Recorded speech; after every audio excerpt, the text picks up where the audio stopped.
Expulsé a mi propio padre a la calle, sin saber que 30 años después, él sería el único que podría salvar a mi hija. Quédate hasta el final para saber cómo terminó esta historia.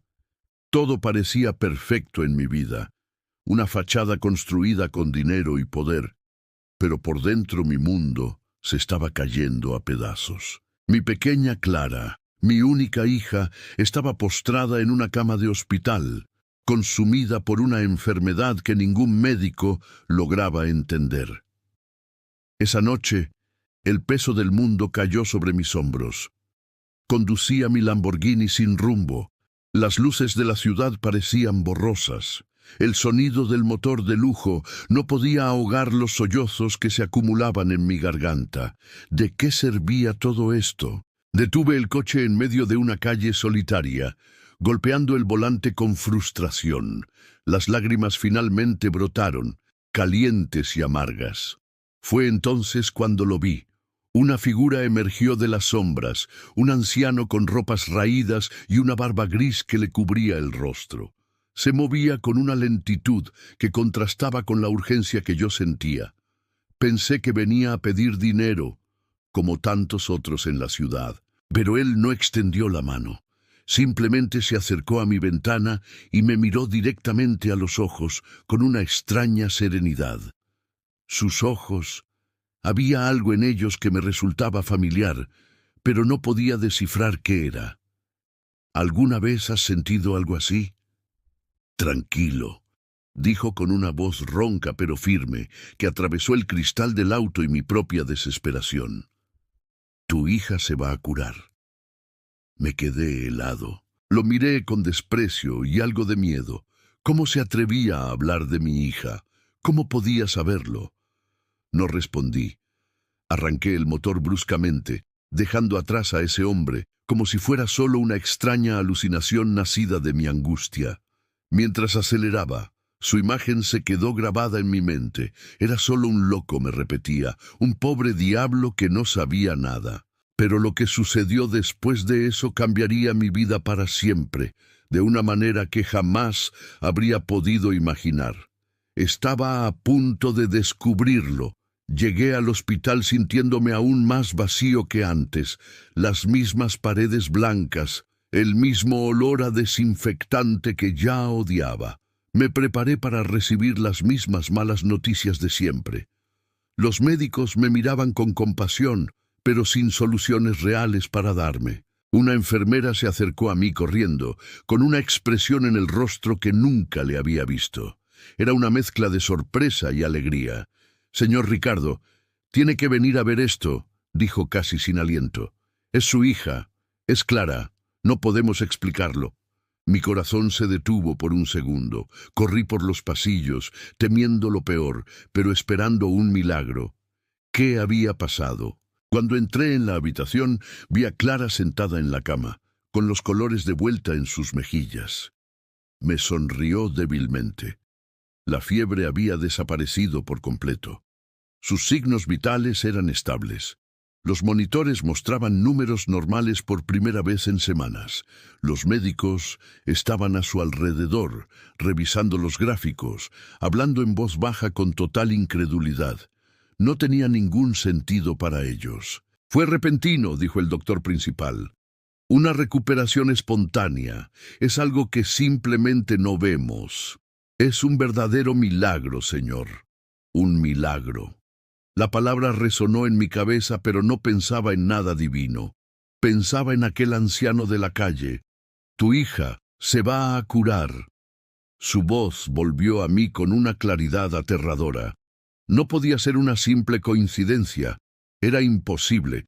Esa frase se repetía en mi mente una y otra vez. ¿Quién era ese hombre?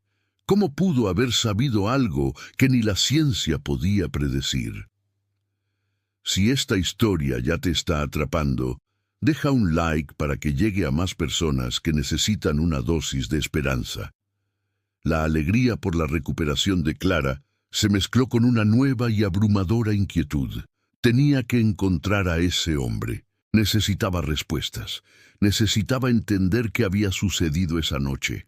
Algo dentro de mí me decía que él era la clave de todo. Salí del hospital con una determinación feroz. Ya no me importaban los negocios ni el lujo, solo tenía una misión.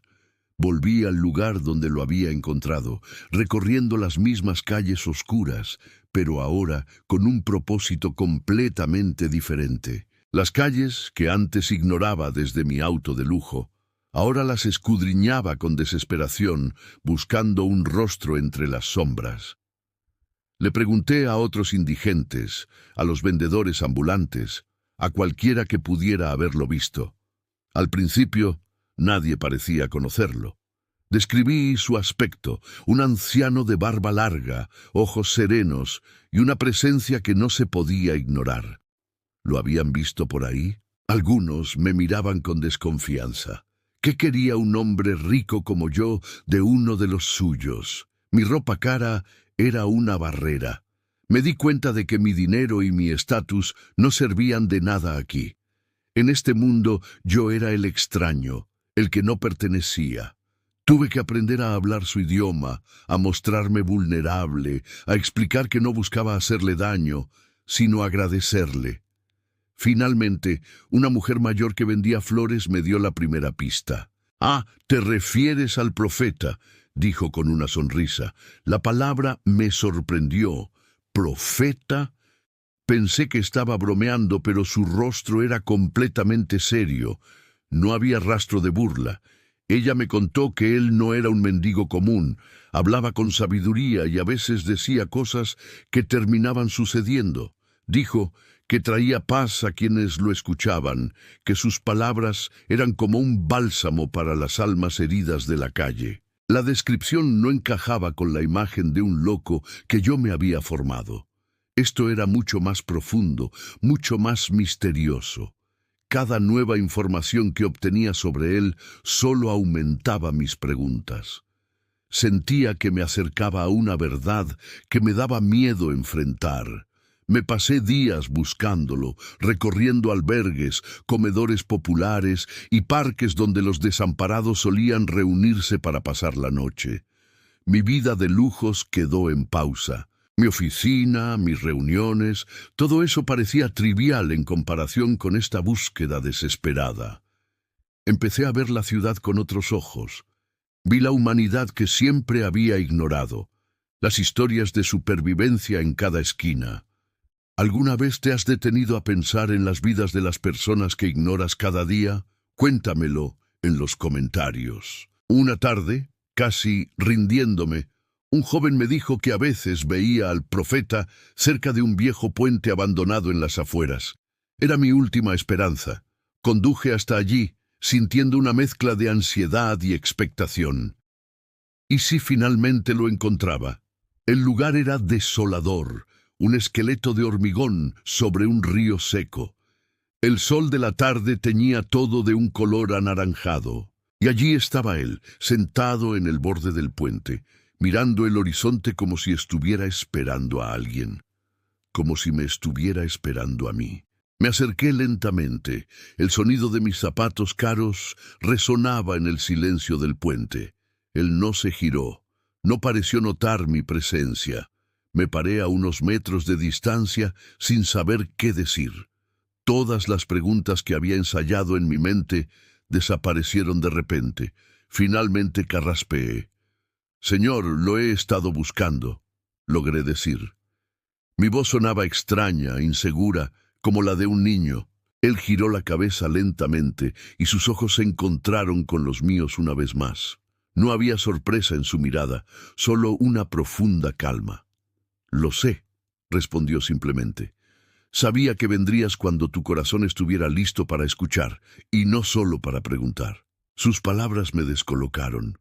¿Cómo podía saberlo? Era como si pudiera ver directamente a través de mi fachada de hombre de negocios. «Mi hija», empecé a decir, «ella está bien, se ha recuperado. Lo que usted dijo que pasaría, pasó. ¿Cómo lo supo?» Él sonrió, una sonrisa triste que no llegó a sus ojos. «Yo no supe nada. Solo transmití un mensaje de esperanza que me fue dado». «¿Un mensaje? ¿De quién?», pregunté, mi mente lógica buscando una respuesta tangible. No podía aceptar algo tan abstracto como eso. Él no respondió directamente. En lugar de eso señaló el cielo. A veces, cuando te quedas sin nada, es cuando empiezas a tenerlo todo. Me senté a su lado, en el frío hormigón del puente. Por primera vez en décadas, no me importó ensuciar mi traje de diseñador. Había un aura de paz a su alrededor que era contagiosa. Mi ansiedad, mi prisa, todo parecía disolverse en el aire del atardecer. ¿Crees en el destino o en las simples coincidencias? Me gustaría mucho saber tu opinión sobre esto en los comentarios. Hablamos durante lo que parecieron horas. O más bien, él hablaba y yo escuchaba, absorto como no lo había estado en años. No hablaba de profecías ni de milagros, hablaba de cosas sencillas, del perdón, de la gratitud, de encontrar riqueza en las pequeñas cosas. Contaba historias de la gente de la calle, de actos de bondad invisibles para el resto del mundo, de una comunidad forjada en la necesidad. Mientras lo escuchaba, algo extraño comenzó a suceder. Su voz, sus gestos, la forma en que entonaba ciertas palabras, todo me resultaba familiar. Empecé a tener destellos de recuerdos lejanos, imágenes borrosas de mi infancia que había mantenido enterradas bajo capas de culpa y ambición. Recordé a mi padre contándome historias antes de dormir. Su voz era diferente, más joven, pero la cadencia era la misma. Sacudí la cabeza tratando de alejar esos pensamientos. Era imposible. Mi padre estaba muerto. Yo mismo me había encargado de que así fuera. Legalmente, al menos. Hacía 30 años, mis hermanos y yo, cegados por la codicia, lo habíamos despojado de todo. Falsificamos documentos. Lo declaramos legalmente fallecido tras un supuesto abandono y nos repartimos la herencia de mi madre. Lo borramos de nuestras vidas. Nunca nos detuvimos a pensar qué sería de él. En nuestra mente simplemente había desaparecido, dejando el camino libre para nuestra fortuna. Miré al anciano a mi lado. Podía ser. No, era una locura. El hombre que yo recordaba era fuerte, un empresario imponente. Este hombre era frágil, curtido por el sol y el frío. Pero sus ojos, esos ojos tenían la misma chispa de sabiduría. ¿Por qué me ayudas?, le pregunté, mi voz casi un susurro. ¿Qué ganas con todo esto? Puedo darte dinero, puedo sacarte de la calle. Él me miró con una compasión que me atravesó el alma. Ya tengo todo lo que necesito. La verdadera riqueza no se puede guardar en un banco. Esta frase me golpeó como un puñetazo. Era exactamente lo mismo que mi padre solía decir cuando yo era joven y me quejaba. El dinero es una herramienta, Ricardo, me decía, pero el amor y la familia son el verdadero tesoro. ¿Cómo podía este hombre saber mi nombre? Un escalofrío recorrió mi espalda. No recordaba habérselo dicho. Mi corazón empezó a latir con una fuerza descontrolada. ¿Cómo sabes mi nombre? Tartamudeé, el miedo y la sospecha creciendo dentro de mí como una marea oscura. Él no contestó, simplemente siguió mirando el horizonte, como si mi pregunta no tuviera importancia en ese momento. Me levanté, confundido y asustado. Esto era demasiado. Necesitaba alejarme, pensar con claridad, lejos de su extraña influencia. Justo cuando estaba a punto de irme, él habló de nuevo, su voz cargada de una nostalgia que me heló la sangre. Tu madre solía sentarse así, en el viejo porche de la casa, dijo suavemente. Miraba el atardecer y decía que cada final es una promesa. Me quedé paralizado. Nadie sabía eso. Era un recuerdo íntimo, un secreto familiar que había muerto con ella, o eso creía yo. Mi mente era un torbellino. Las piezas del rompecabezas empezaron a encajar, formando una imagen que me negaba a aceptar. ¿Alguna vez has tenido un momento en tu vida en el que todo lo que creías saber se derrumbó por completo? Me giré para mirarlo, pero ya no veía a un mendigo. Vi los 30 años de sufrimiento que yo le había causado. Vi las arrugas que mis acciones habían grabado en su rostro. Vi el dolor de un padre traicionado por sus propios hijos. La barba gris, las ropas raídas. Nada de eso podía ocultar la verdad que mis ojos se negaban a ver, pero que mi corazón reconocía. La negación luchaba contra la evidencia. Era una batalla dentro de mí, un choque violento entre mi pasado y mi presente.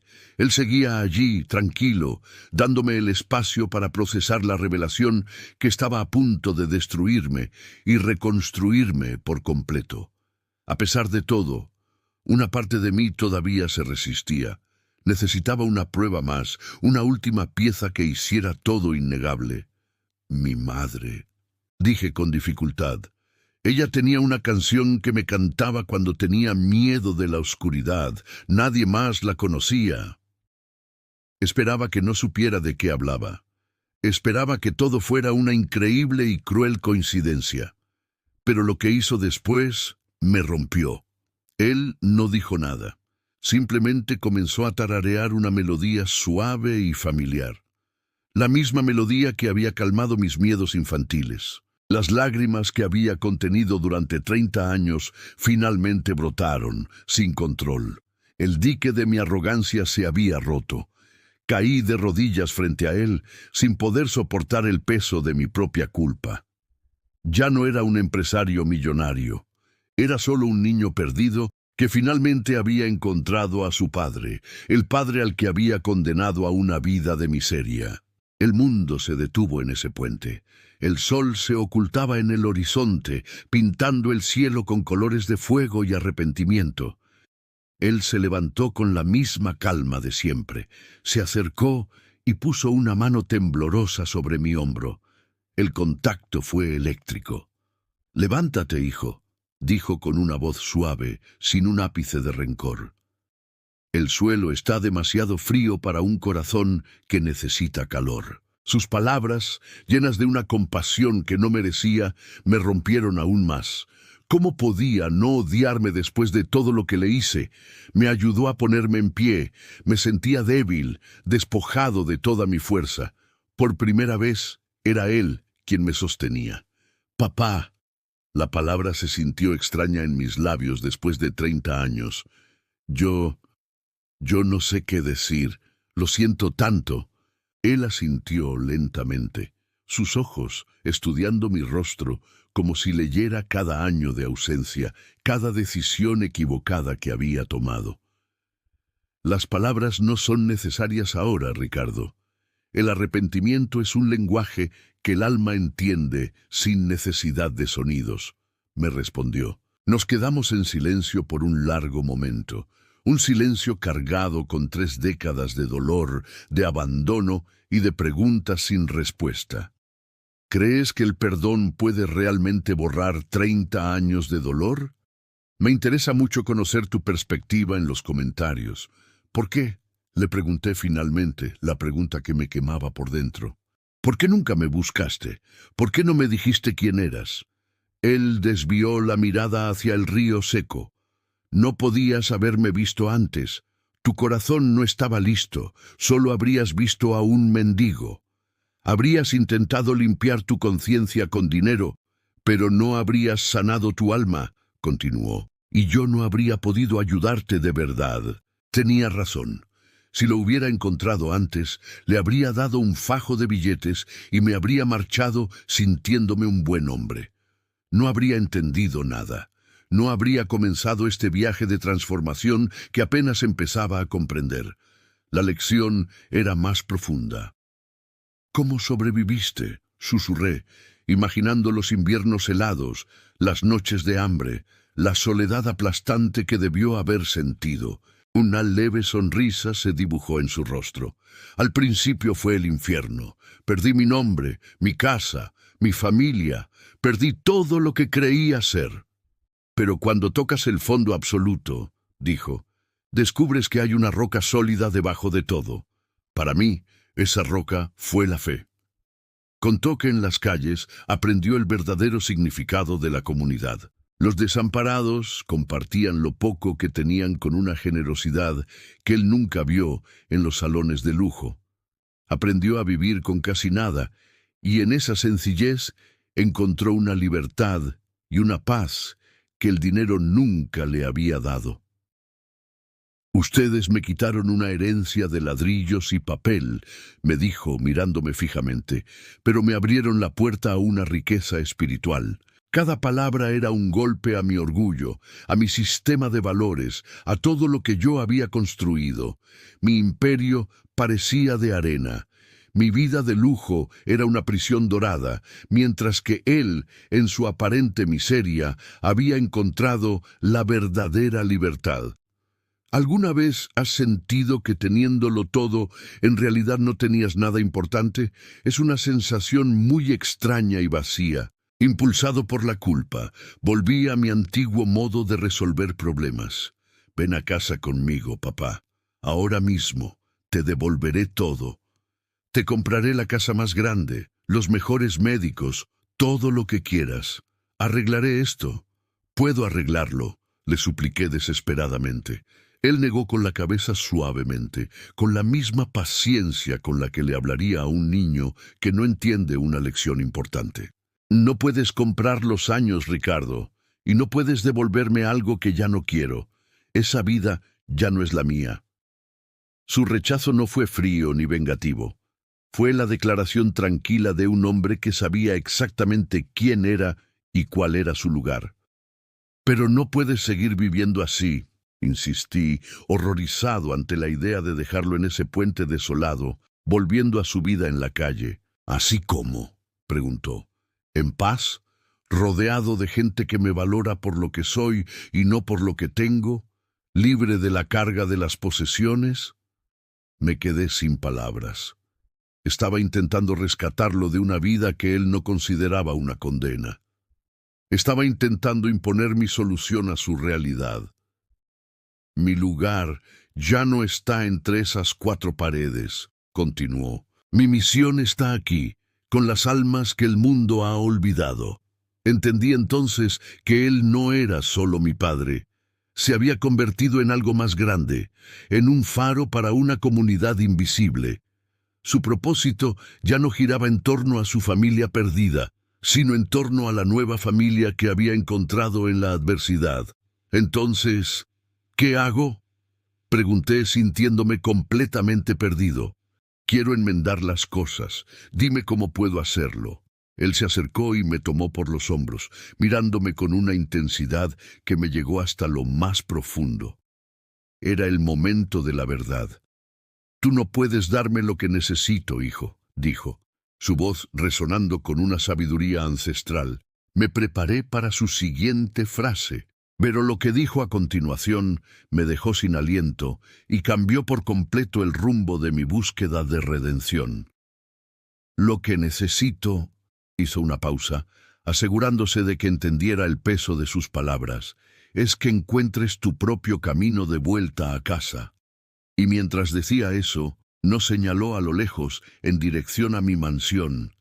Señaló directamente a mi pecho, justo donde latía mi corazón.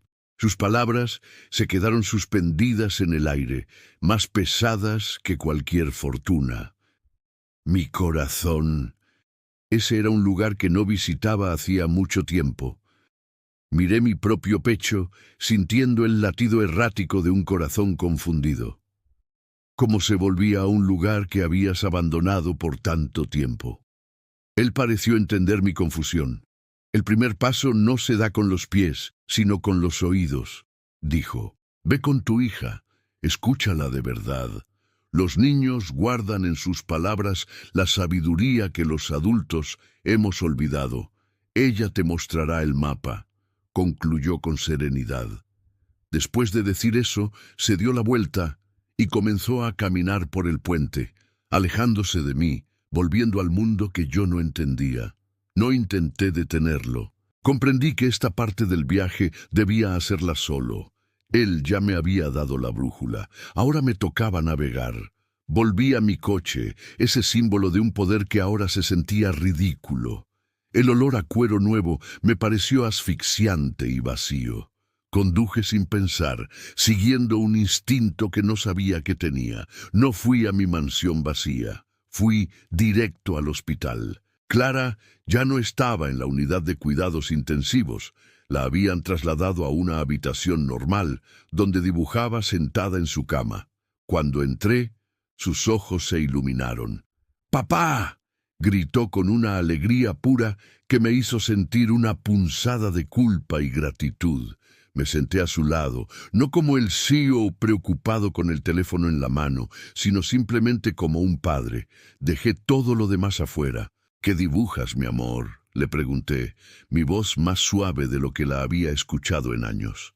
Realmente quería saberlo. Ella me mostró el papel con orgullo. Había dibujado a nuestra familia. Ella, yo y una figura grande y sonriente con una larga barba. Mi respiración se cortó. ¿Quién es él, cariño?, le pregunté, tratando de mantener la calma, aunque mi corazón latía con fuerza. Es el abuelo, respondió con la naturalidad de los niños. Vino a verme en mis sueños cuando estaba enferma y me dijo que no tuviera miedo. Me quedé sin palabras. ¿Cómo era posible? ¿Era una coincidencia, la imaginación de una niña o algo mucho más profundo? Me dijo que pronto estarías aquí conmigo, que jugaríamos en el parque, continuó ella, ajena a la tormenta que se desataba en mi interior. En ese momento, las palabras de mi padre resonaron. Ella te mostrará el mapa. Y lo estaba haciendo. El mapa llevaba de vuelta al amor. ¿Es más fácil dar dinero que dar tu tiempo y tu atención? Me gustaría saber sinceramente lo que piensas sobre este tema. Me di cuenta de cuántos momentos como este me había perdido, cuántas conversaciones, cuántos dibujos, cuántos sueños compartidos. Mi hogar no era mi mansión, era estar allí, en esa silla de hospital, escuchando el corazón de mi hija. Estaba empezando a entender. Pasé el resto del día con ella, sin mirar el reloj, sin contestar llamadas. Construimos un castillo de almohadas. Le leí un cuento. Por primera vez en mucho tiempo, me sentí genuinamente feliz.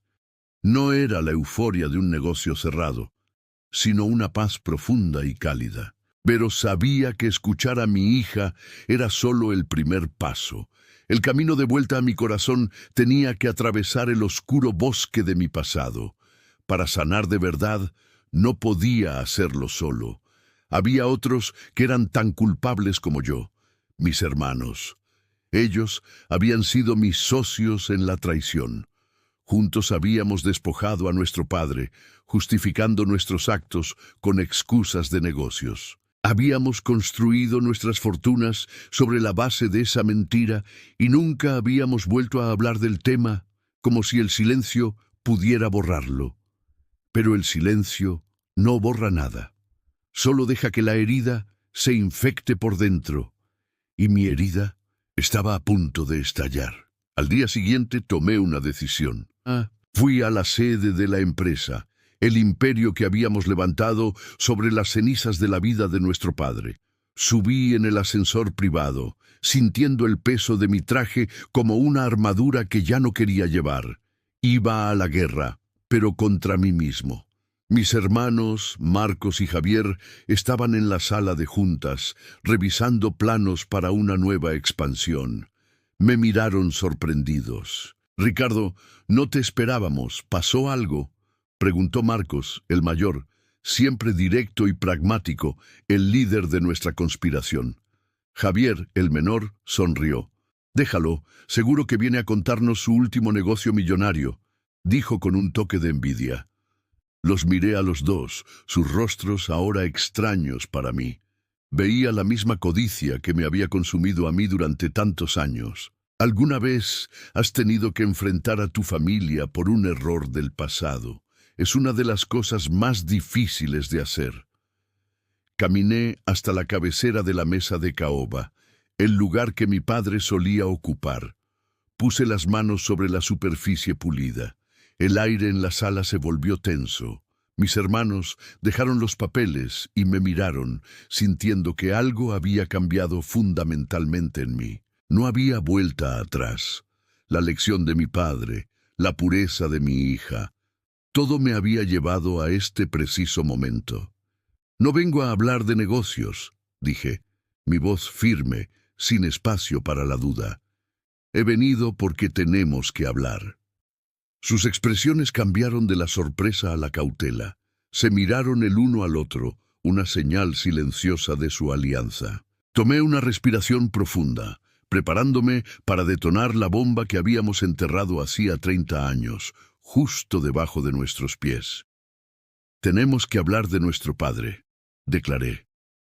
El silencio que siguió fue absoluto, pesado, cargado de décadas de negación. Marcos frunció el ceño, su rostro endureciéndose. ¿Qué tontería es esa, Ricardo? Nuestro padre está muerto. Ese capítulo está cerrado. Pero yo negué con la cabeza, sosteniendo su mirada, listo para destrozar el cómodo mundo que habíamos construido sobre nuestra mayor mentira. Nuestro padre está vivo, dije, y las 4 palabras cayeron sobre la mesa de caoba con el peso de una lápida. Javier soltó una risa nerviosa. ¿Has estado bebiendo, Ricardo? ¿O el estrés finalmente te ha vuelto loco? ¿De qué estás hablando? Lo encontré, continué ignorando su burla. Vive en la calle, ha estado allí durante 30 años, sobreviviendo a lo que le hicimos. Marcos se levantó de golpe, su silla arañando el suelo de mármol. Su rostro estaba rojo de furia. ¡Basta ya! No voy a escuchar esta locura. No es ninguna locura, respondí con una calma que no sabía que poseía. Mi antigua arrogancia había sido reemplazada por una certeza inquebrantable. Les conté todo. La enfermedad de Clara, mi desesperación, el encuentro con un anciano profeta en la calle, su predicción imposible. Les conté sobre la recuperación milagrosa de mi hija, mi búsqueda desesperada y la revelación en aquel puente abandonado al atardecer. Mientras hablaba, sus rostros pasaron de la incredulidad al desprecio.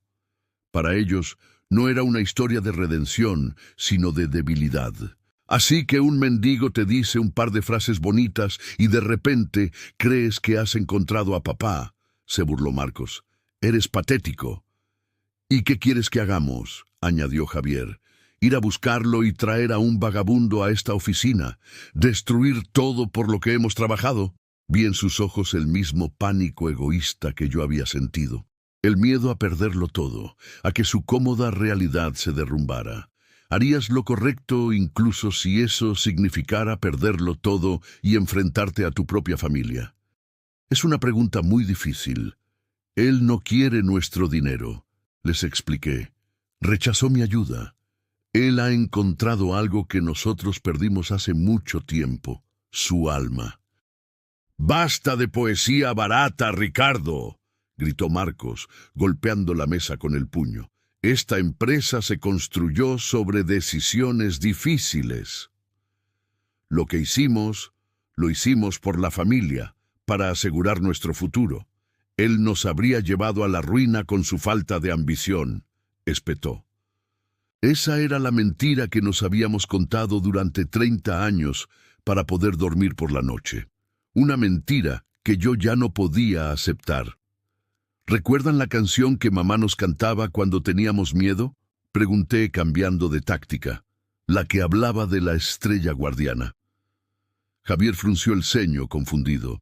Marcos me miró con odio, sospechando a dónde quería llegar. Él no quería recordar. Él la tarareó, dije en voz baja. Se acordaba de la melodía exacta. Dime, Marcos, ¿es eso también una coincidencia? Por un instante vi una fisura en la armadura de mi hermano mayor, un destello de duda, un recuerdo doloroso, pero lo aplastó rápidamente. No me importa, dijo fríamente, incluso si fuera él, ¿qué cambia? Ese hombre ya no es nuestro padre, es un extraño. Sus palabras me helaron, pero también me liberaron. Comprendí que no podía obligarlos a sentir remordimiento. El camino era solo mío. Cambia todo para mí, afirmé. No puedo seguir viviendo así, construyendo mi vida sobre el sufrimiento del hombre que me la dio. Me di cuenta de que mi objetivo al venir aquí no era convencerlos, sino declararme libre de nuestra conspiración. Cortar el último lazo con mi antiguo yo. ¿Crees que una persona puede cambiar de verdad o siempre volvemos a ser quienes éramos? Es un debate que siempre he tenido. Me dirigí hacia la puerta. Ya no había nada más que decir. Nuestras realidades se habían separado. Ya no vivíamos en el mismo mundo. ¿A dónde vas?, preguntó Javier, con un atisbo de pánico en su voz. No puedes hablar de esto con nadie, Ricardo. Arruinarías a la familia. La familia ya se arruinó hace 30 años. Respondí sin darme la vuelta. Yo solo estoy tratando de recoger las piezas de la mía. Si te vas por esa puerta, se acabó, amenazó Marcos. Quedarás fuera de la junta, fuera de la empresa, fuera de todo. Lo perderás todo. Su amenaza, que antes me habría aterrorizado, ahora sonaba vacía. Perderlo todo. Yo sentía que por fin estaba a punto de ganarlo. Me detuve en el umbral y me giré para mirarlos por última vez.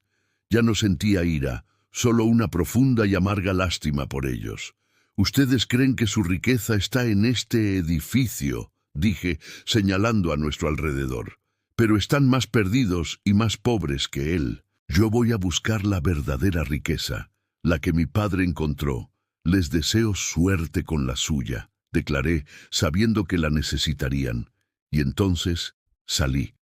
Cerré la puerta de la sala de juntas detrás de mí, y con ella cerré el capítulo más largo y oscuro de mi vida. Caminé por los pasillos de mi imperio, viendo las caras de los empleados, los logos dorados en las paredes, y no sentí nada. Era como ver un decorado, una obra de teatro en la que yo había sido el actor principal, pero cuyo guión ya no quería seguir recitando. Al salir del edificio, el sol de la tarde me dio en la cara. Me sentí más ligero que nunca. Había dejado atrás un peso enorme.